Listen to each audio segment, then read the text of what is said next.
Tapos na! Sa wakas, it is the end. Magandang araw mga kaibigan, magkapet pandasal muna po tayo. Ito po si Father Nono.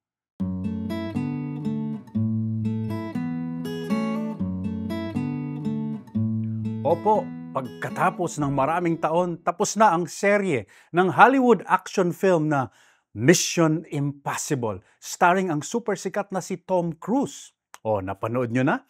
Mahilig ba kayo sa action films o sa spy versus spy na mga pelikula? May maganda pong linya mula doon sa sine. Spoiler alert po ito ha. Mamamatay na kasi yung isang matalik na kaibigan ng bida.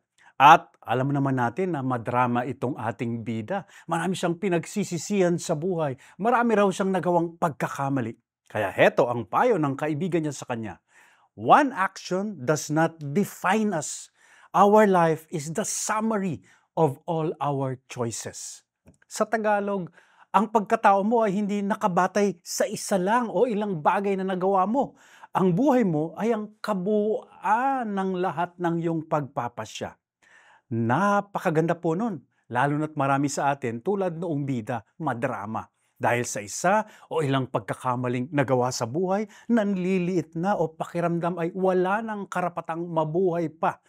Pero gaya nga ng sabi sa sine, ang buhay natin ang kabuuan o suma total ng lahat-lahat na nagawa natin at hindi lang ng isa o ilang pagkakamali. At yun din ang tinuturo ng ating pananampalataya. Laging may kapatawaran, laging may pagkakataong magbagong buhay. Sa katunayan, karamihan ng mga banal at santo ay mga taong makasalanan na nagbagong buhay lamang. Manalangin po tayo, Panginoon.